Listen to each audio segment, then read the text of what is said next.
Production for Panther Sports Talk is brought to you in part by Johnson's Automotive Service is a proud supporter of Panther Sports on WEIU. Johnson's is a complete car facility for all your automotive repair and maintenance needs. Johnson's Automotive Service, keeping your life running. Welcome to another edition of Panther Sports Talk right here on WIU. I'm your host, Rich Moser. Today's program, we're going to talk a little bit of basketball. We're going to be visited by EIU women's basketball coach Debbie Black in just a minute. And then a little bit later on, we'll talk to EIU men's basketball coach Jay Spoonhour. Both teams coming over good splits this weekend, and we'll start with EIU women's basketball coach Debbie Black. And Coach, you came into the weekend. I know you always want to win both games at home. You always want to hold serve, but after you lost the first one, it was important to come back and really get that victory and buckle down and beat Murray State and at least be 500 at home over the weekend. Yeah, you know, of course, when you're at home, you want to protect your home court.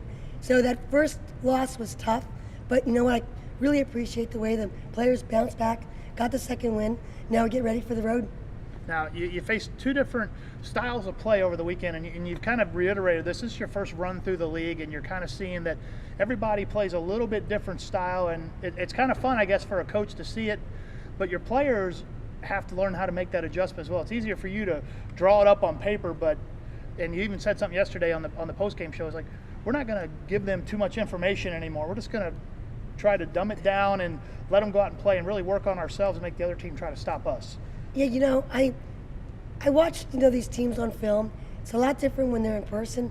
Being the first run, we decided as coaching staff, we don't need to give our players so much information about the other team. At some point, you just got to play. And I think that we found that might help us in the future with the next games. But everybody plays different in this league. Everyone has different advantages, and we just sort of have to play to our strengths. Now, you talk about play. One of the players that's played really well for you guys this year, and we're going to go through a bunch of the players on the team because we haven't visited with you since back in November. Sabine Oleson is really just having a breakout year, and it's funny is I think you probably always saw this coming, and people that are around the program day to day realize that potential. But she was really a role player the last 2 years, and this year she stepped in the limelight. And sometimes she struggled with that, but most times she's come through and averaging a double-double. Yeah, you know what? I think Sabine is a pretty special player. I noticed that in June. She has some talent. Saw her, play. She was playing on an international team. She's 6'2". She can do a lot of things. But I think she needs to understand that it's a day-to-day grind. People are going to scout you. You're going to have to start to adjust your game to the double teams. So she's just finding out that, okay, I'm pretty good to start with. Single-handedly, they're guarding me. Now they're double and triple teaming me. What do I do next? So she's starting to understand how to be a complete player. Now, one of the ways you guys have been working on ways really to free her up, and it's been kind of, I guess, a trial by error as you've gone through the year, and you seem to have kind of found that niche this past weekend. It came late in the game against Austin Peay, and Erica Brown was the answer there, a player that can play the four, back her player away from the basket. And against Murray State the other night, her and Sabine Oleson, I think you quoted it last night, they had about 24, 25 points combined out of the four player, and you said anytime we can get that, we're going to have a really good day. Yeah, strategically you have to do something besides single coveraging Sabi. Our forwards had to step up. That was about the mid-range jump shot from the free throw line. Erica's been one of those players who has just worked hard. From the day she's been in the gym, from the day she's started to play now, she's been the same consistent player. And that's really a credit to that person, her family. She's just a good person, and it shows on the court, and she's stepping up and making plays, and I think that's helped Taryn show her what to do when they're being double teamed and they're sagging off our force. Now, Taryn last night ended up having 10 points and scored the first 7, and you guys have done this 2 days in a row now, and maybe it'll be the philosophy, maybe it'll change after people see it, is that you decided to have somebody else kind of try to trigger the offense in the first few minutes of the game, really to set the table and maybe to free up Sabi, because really she's one of the players that can turn it on like that on the team, and we've seen it time and time again. She'll miss her first 7 shots, and then she can make the next 7. Well, I think that if you have to look at some ways, track record, and I think that if you focus on Sabi too early and you kind of take maybe that pressure off her and the other players step up around her, your scouting report says that's not going to happen. We had proved that we have players outside of Sabi that can score, and last night we had 5 players in double figures. That's a first for us. Now, couple of those players that were in double figures. Caitlin Payne has been shooting the ball really well. She had a 2-game slump there essentially when you guys were on the road. You lost the games at Jacksonville State and at Tennessee Tech. She's maybe one of the best shooters in the league when she can set her feet. And you guys are really working on some plays to where you're able to do that, because she's learning how to play in transition a little bit, and I saw a little bit of that last night where she could get one dribble, come off, and free herself up for a shot. But I know you would much prefer to have her do that set shot where she's almost money in the bank when she shoots those. And that comes, I think that will come. I think she's missed some pretty good looks, and shooters go through slumps. They need to find a way to do other things on the floor. I thought Caitlin didn't handle it well probably the first 2 games we lost. She relies on her being a shooter. But I think last night what I really liked about her was she attacked the basket. She knew she wasn't maybe making her open shot, and I think when other people step up around her, they're gonna have to find a way to help, play those other people, and Caitlin's gonna be freed up. Now, I told you we're going to run through most of the players on your team. You really only play about 7 or 8, so we don't have that many to actually go through. Right. The other one is your 2 seniors, Morgan Palambizio and Jordan Crunk, and they're both contributing in different ways. Morgan, not really a person to get points, really kind of helps defensively and gets some weak side rebounds. A lot of her points have come on putbacks, which I think the role you kind of want her in. It's really a flourishing role for her, for a player that hasn't played a whole lot. And then Jordan is you're trying to find her ways to get off the ball. I know she's kind of your point guard, but you've experimented a little bit on trying to figure out ways to get her in the 2 and add a 3rd scorer out there. Yeah, those 2 are, they're starting to understand some things. I mean, Morgan particularly hasn't played that much, so we try to give her roles of lockdown defender, offensive rebounds, take the open shot when you get it. And I think last night she played 32 minutes. Her stats weren't staggering, but she does those little things that are really, you can't let them they're not on stat sheets, but we need her to do day in and day out. Jordan's, the head of the monster here. She runs the show, and as Jordan goes, in a funny way, we go. And I think Jordan's starting to understand when she is at the point guard role, we really don't need her to shoot a whole lot. Game needs to come to her. When we put her in the 2 guard, we set her up to try to, because she's a pretty good shooter, she's a pretty good scorer, to make more decisions. But, I mean, Jordan has the ball in her hands, 75% of the time. We rely on her doing a lot of the bulk of bringing the ball up and setting the table. Now, one of the other things that we'll touch on is free throws. You guys extremely well at the free throw line last night in the win over Murray State and the win over Eastern Kentucky a couple weeks ago here at home. You guys were really good at the free throw line there. I know you were telling the reporters after the thing, that's one of the things you guys have kind of stressed, and that's a little bit of the philosophy that you want to play, is you want to be an aggressive team that kind of drives to the basket, draws contact, and then when you do that, you need to make the reward they're going to give you. Yeah, as my players will tell you, we've run many suicides for missing free throws at practice, and it's something we've emphasized, and every team should emphasize, because there's some of the great coaches out there. Coach Foster has always told me there's 3 shots you're looking for. First shot is a layup, second shot's a free throw, third shot's a wide open 3, and in that order. They're the best percentage shots in the game. It's documented. But in order to get points, you have to make those free throws, and we've been shooting them since we were 5. But I think that at practice, when they mean something, when you just don't say go shoot them, you shoot them for a reason. And we have a lot of punishments for missing free throws, and it's paid off. Now, you guys will head back out on the road this weekend. You'll play at SEMO and UT Martin. I'm not going to ask you so much about them, but more about going back on the road. This team has kind of seemed to struggle a little bit on the road, not only in terms of record, but also they sometimes, I don't want to say don't show up, but it takes a little while to get going, sometimes a little slow. Now, midway through the season, are there some things you guys are kind of trying to shake up a little bit to kind of change their routine and maybe help get a quicker start in the game, especially at a team like Southeast Missouri, where you guys have a chance for a win this weekend? Yeah, that's it's always an interesting question for a coach, and sometimes when you're a player, wonder how that actually happens. The playing field's the same. I know it's home and away. I've never really understood that, but I'm seeing it as a coach, I guess, probably for the first time.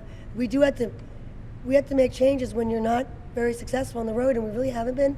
I thought that we maybe got over the hump in Florida, but we need to make sure we get them focused and ready to play and make them understand it's no different than playing home or away or neutral court. So it's going to be a matter of just trying to tweak some things and maybe get a little confidence that, you know what, you could just play the same game that you played, here at home. But that remains to be seen. We're going to just have to see what happens.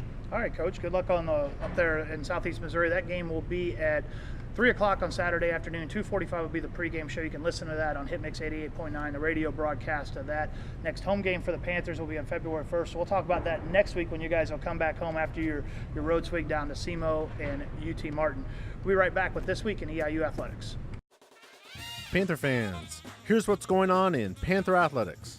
Men's basketball went 1-1 at Lance Arena this past week, losing to Murray State 70-66 and winning 67-64 over Austin Peay.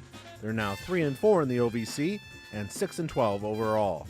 Women's basketball also with a split at Lance Arena this past week, losing to Austin Peay 64-56 and winning against Murray State on Monday night 80-74. They're also 3-4 in OVC play and 8-10 overall. Indoor track was in Champaign-Urbana at the Illini Classic. The men placed 3rd overall, while the women placed 5th. Men's and women's swimming with their first meet of 2014, and they both fell at Ball State. The men's team is now 0-6, and the women's team is 1-6. Now here's what to watch for this week. On Thursday, men's basketball is in Martin, Tennessee to take on the Skyhawks of UT Martin at 7 o'clock. You can listen to that game on Hitmix 88.9 WEIU. On Friday, swimming is at Padovan Pool for a 6 p.m. meet against in-state rival Western Illinois. And women's tennis is in Normal, Illinois to take on Illinois State at 7:30.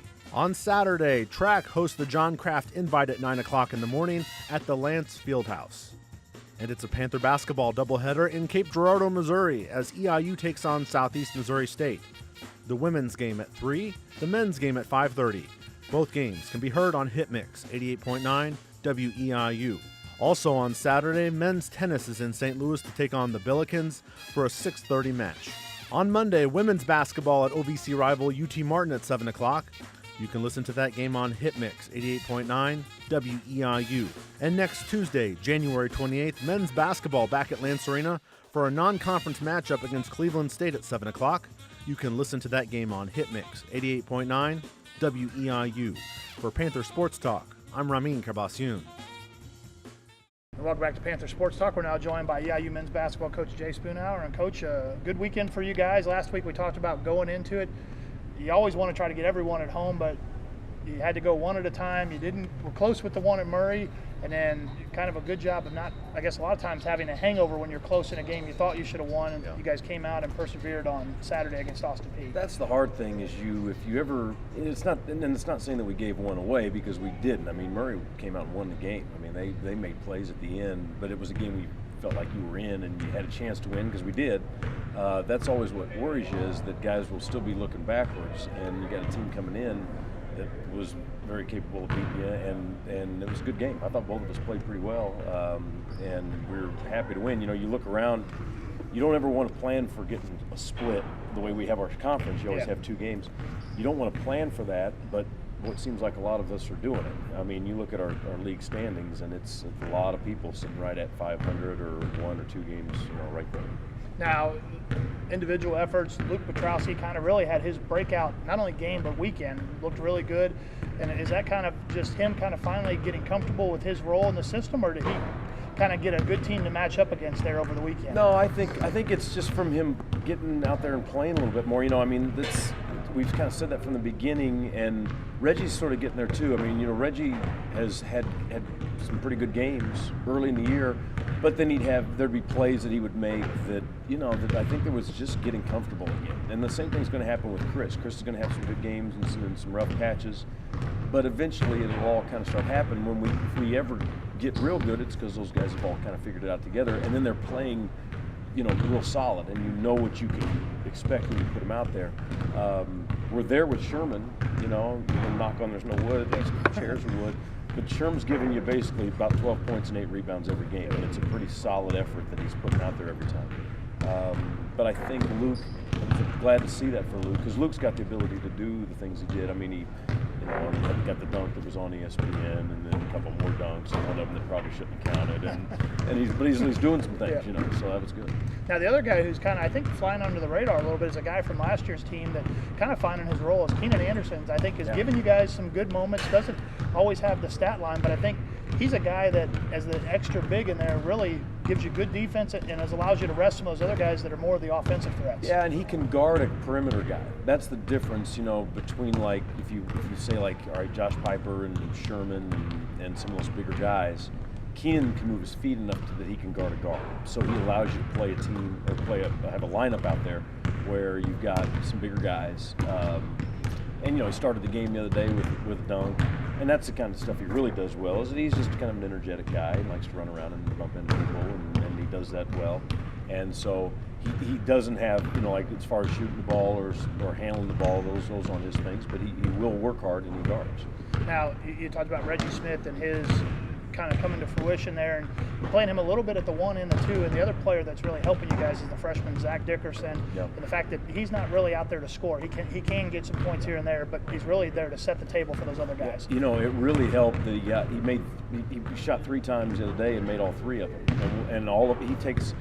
I think for him early on was figuring out, all right, what is it that I'm supposed to be doing out here? I mean, he was playing a lot, but he just wasn't sure offensively.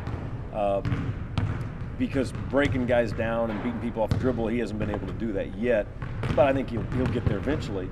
But he took open shots. He didn't take it. He didn't go hunting for stuff. And everybody's a good shooter when you don't hunt. Yeah. When you're just taking what's there. He made a couple hard ones. A couple of those little 5-foot jump shots on a pull-up are not easy, and he made them. But he's done a nice job. For a stretch there, he's playing.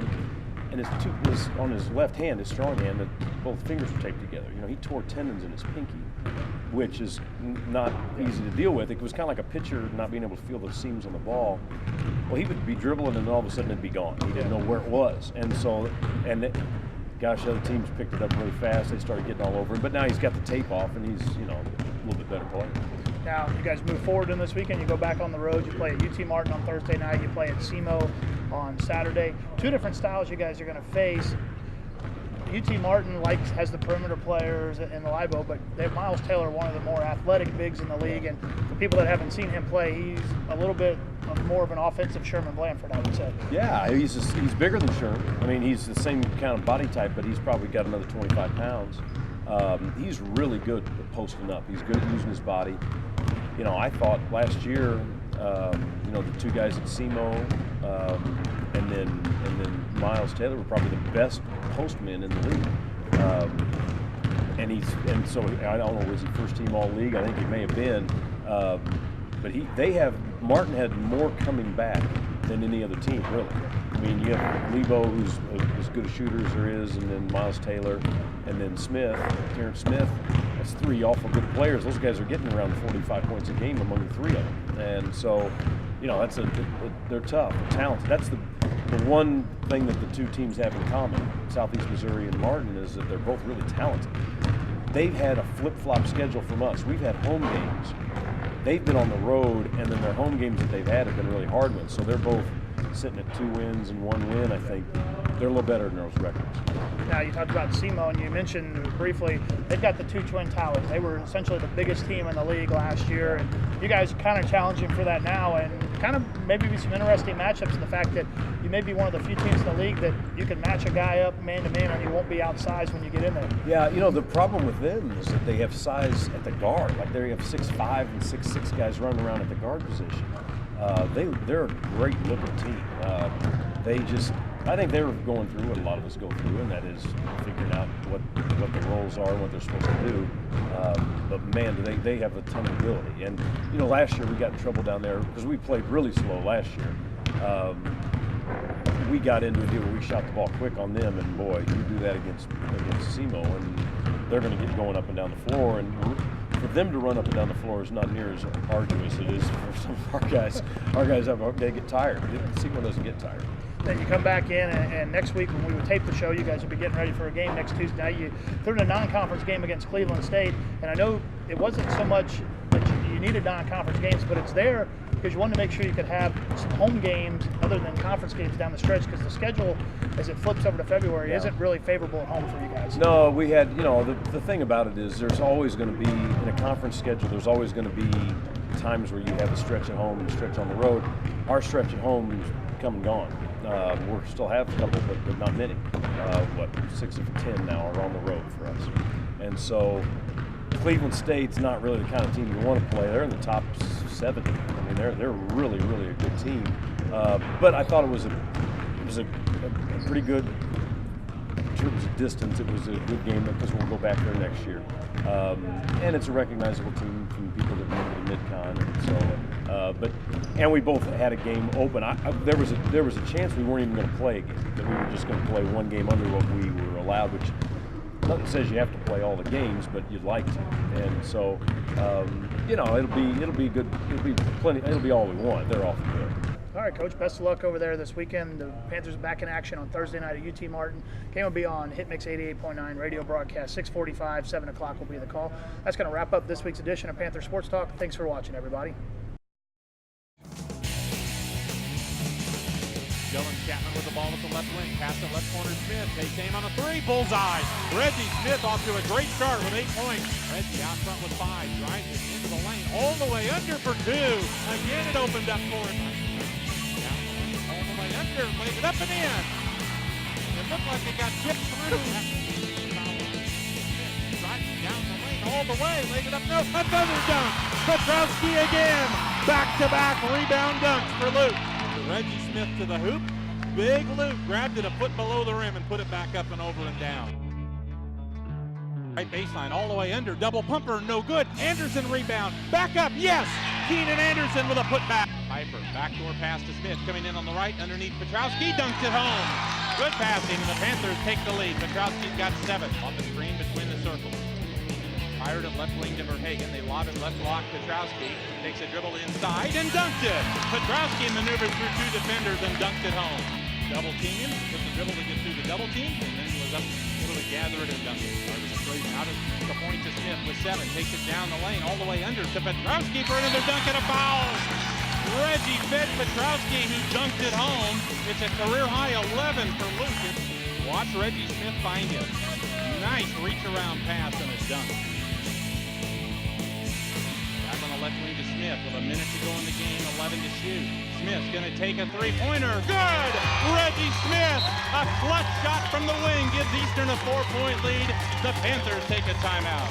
Swing out of this is the inbound the ball. Danos Silva over to Crunk from the far wing, and she drops in a 3-pointer. The Panthers have cut this back 5 on the floor right now. Give it to Brown. Jump shot from the wing. 12-foot jump shot, good for Brown. And Panthers may have found a little bit of an offensive weapon there.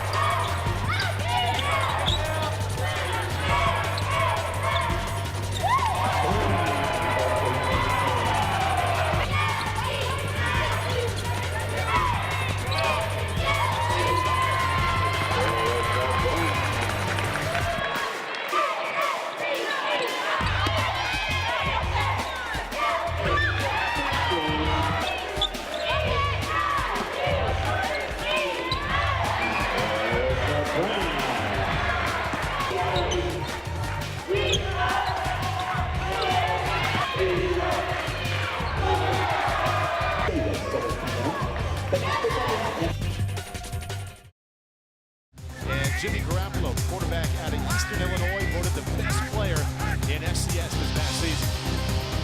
There we see the quick compact delivery. I like that a whole lot. Active feet, and the ball comes out very quickly.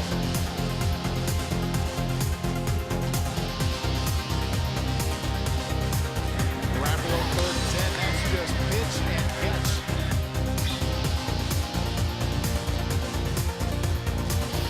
And that's pretty right there again to Logan.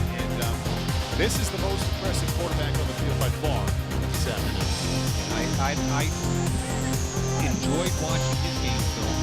Garoppolo is teammates now with Jordan guys, but against Northern Illinois earlier this season, he threw for 450 yards and 6 touchdowns against Northern, and that's a pretty touch pass. And those two know each other pretty well. Erik Lora, the last 2 seasons, and I know we have a flag now, but Erik Lora, the last 2 seasons, 259 catches. A lot of times quarterbacks, when they throw their fastball, will have a lot of RPMs in the perfect spiral. His motion didn't change. Garoppolo 7 out of 9, now 8 out of 10. There's his Eastern Illinois teammate, Erik Lora, with the catch, and he had over 3,200 receiving yards in just the last 2 seasons. At the next level, Garoppolo to the end zone again.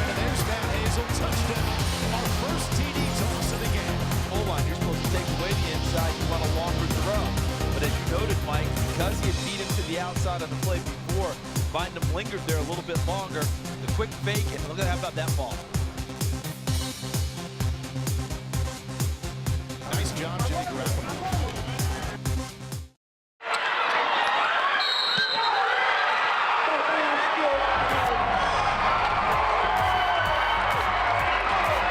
Eastern Illinois Panther basketball is on WEIU. In-state rivals collide at Lance Arena as EIU and SIU Edwardsville meet in an OVC Western Division matchup. It's the Panthers and Cougars Saturday, February 1st on WEIU, your home for Panther basketball. Production for Panther Sports Talk is brought to you in part by Johnson's Automotive Service is a proud supporter of Panther Sports on WEIU. Johnson's is a complete car facility for all your automotive repair and maintenance needs. Johnson's Automotive Service, keeping your life running.